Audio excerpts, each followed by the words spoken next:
Welcome to Redeye and this CEO interview with Gapwaves CEO Jonas Ehinger to discuss the first quarter of 2024. Welcome, Jonas.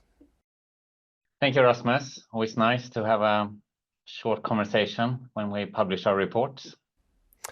I'm happy to have you here. So can you start off by telling us about this quarter in brief? Yeah, of course, we're very happy about the quarter. We've had a rather hectic quarter with a lot of progress in our projects in which we're engaged.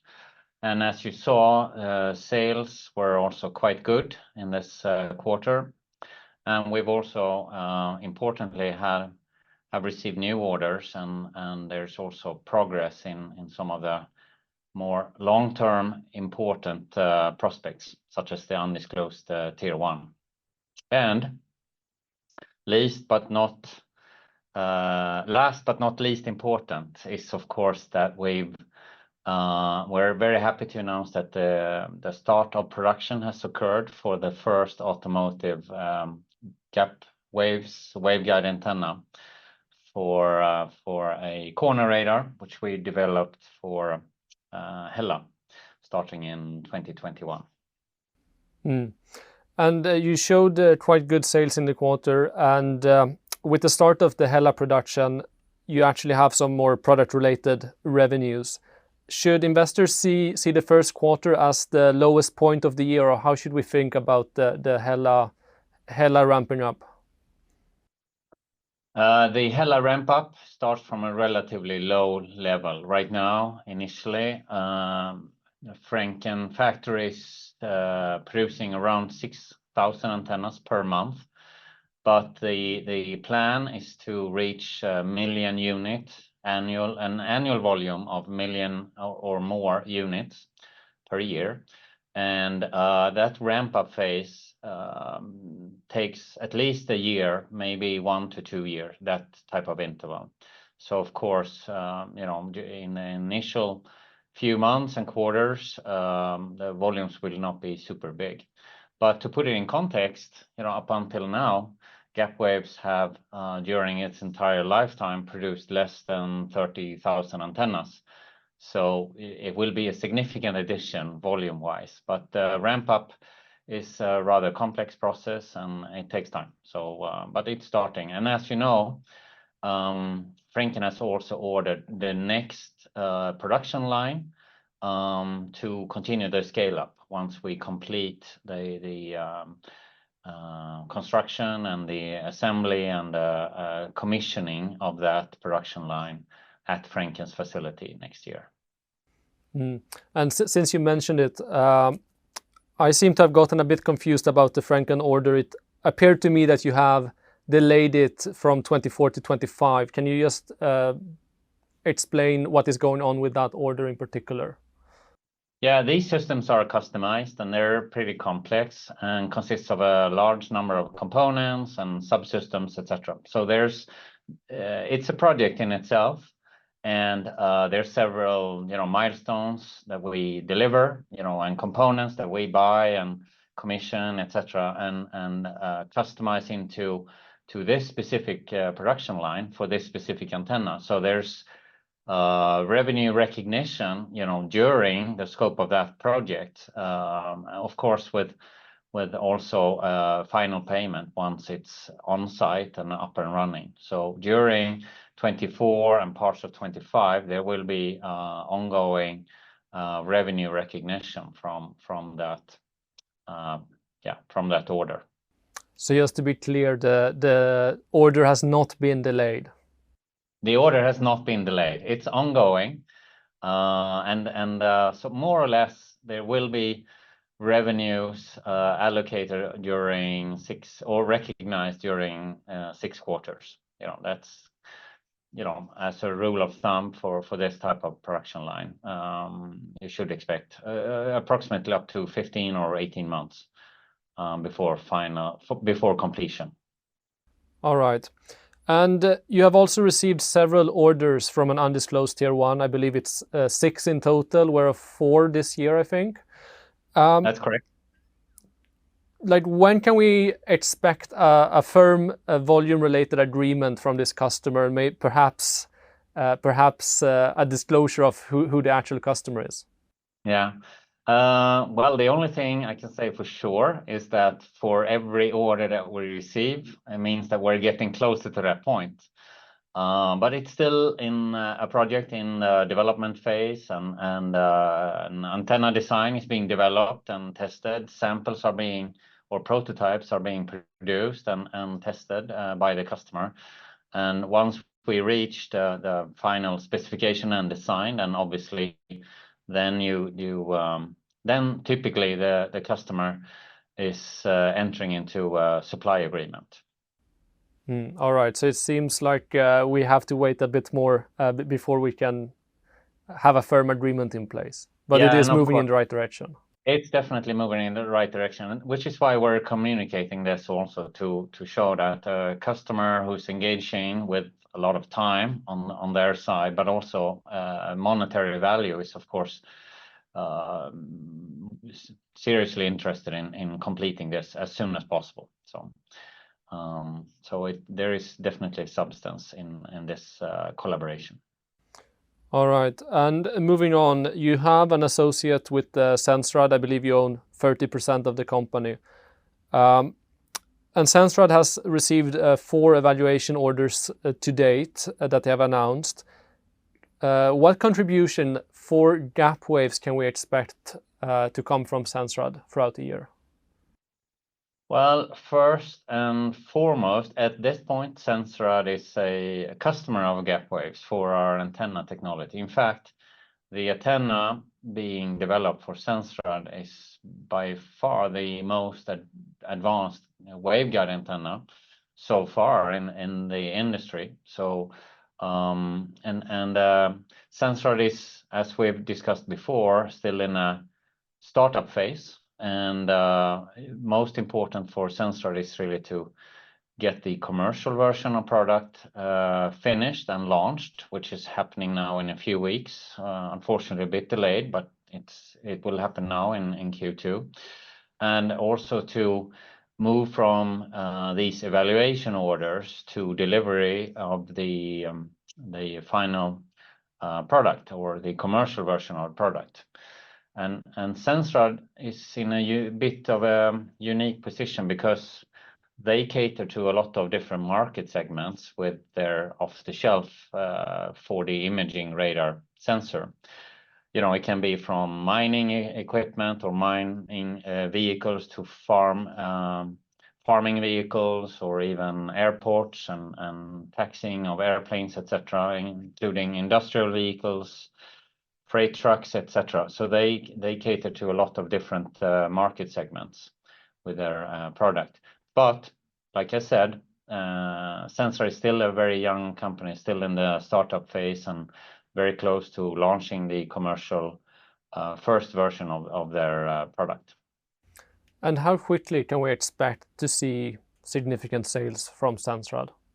Or meaningful is perhaps a better word. I think it's very difficult for me to say an exact timeline for that. They have a healthy prospect list that they're working on, and I think to really reach meaningful sales, they need to have a finished product which is launched and rolled out, and that's happening now in this quarter. And then obviously they need to build a supply chain and a production facility, which will be outsourced in a similar way like Gapwaves has it. So I know that they're focusing very hard on the commercial expansion. So we hope that this will happen sooner rather than later. All right. And you mentioned a few times that Sensrad is still in a startup phase, and I believe you had a shareholder contribution last quarter, and now I think you also provided them a small loan. Like, what is the financial situation like for Sensrad? Like, are they well financed, or what? How should we think about that? Yeah, they're financed by the 2 main owners. That means us and the other owner, Camcom. So, and again, it depends on the commercial expansion rate in terms of how much they need, etc. And obviously the Sensrad team and its board are evaluating this, on a very frequent basis. So I think everyone at Sensrad is working very hard to finalize the product and also to close the commercial agreements with the prospects that have evaluated the technology. So it's fair to assume that there will be some other contributions from Gapwaves going forward on. Yeah, I think that's realistic for this year. Like I said, it's a big challenge to move, from for a young company to finish the product, but also to win these commercial contracts that they have in the pipeline in a very short time. So that's my expectation. I think you make the right choice also to have a similar expectation. All right. And then to move on, you have an option to acquire, I believe it's an additional 30% of Sensrad that expires mid this year, if I'm not mistaken. What are the, like, you have 70 million crowns in your bank at the moment. How is the board evaluating exercising the option or not exercise the option?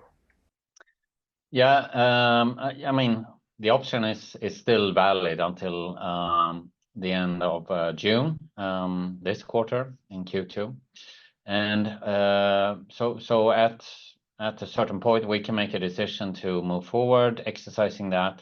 But there is also a discussion between the owners in Sensrad because Gapwaves want to exercise the option and become a majority owner when Sensrad is in the right commercial situation in an expansion phase. And since things have been delayed in Sensrad, obviously there is a discussion with the other owner how to bridge the situation until Sensrad is in that or has that position when it makes sense for Gapwaves to become a majority owner.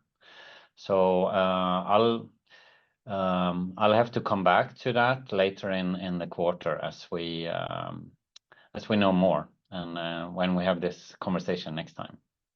All right, and just a last follow-up on this.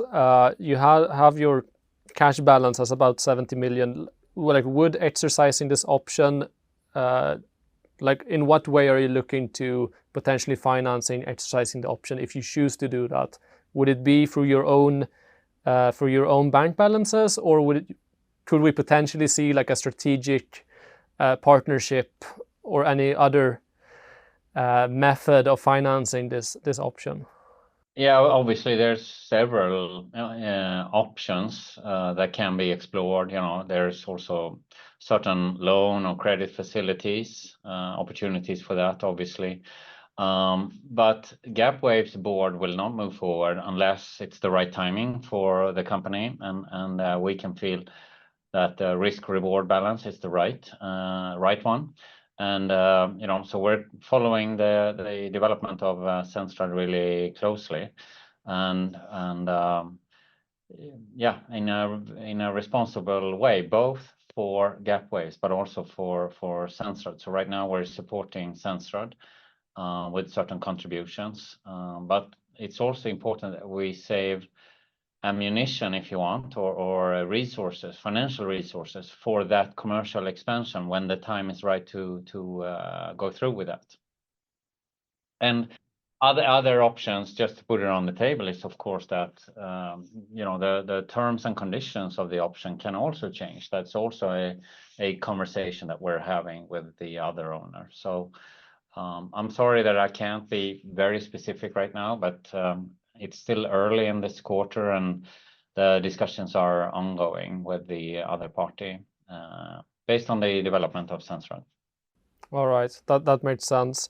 And to move on then, what should investors like leave or take away from this report? Yeah, I'd like to emphasize again the start of production. We have communicated for quite some time about the planned start of production for the Hella antenna that we developed in 2021. And this is a very good example of how this industry works, that the timeline from development until start of production is typically around 3 to 5 years. In this case, it was 3 years, so relatively short and quick, but it's following the plan. And now Gapwaves will come into a production phase of its antennas, and during 2024, the remainder of the year, there will also be additional antennas for Smart Micro and also Sensrad that goes into a production phase and leaves the development phase, so we can supply larger volumes of these antennas.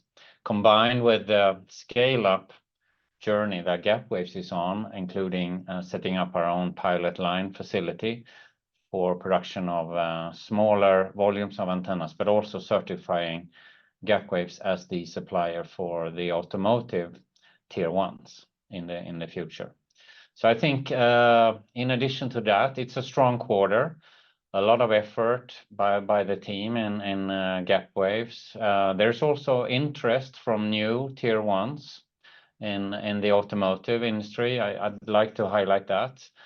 But if I had to choose just one message or takeaway from this report, it's truly the start of production for Hella. It's really a milestone for us. All right, so perhaps to summarize, you are delivering on the expectations you have set out a few years back.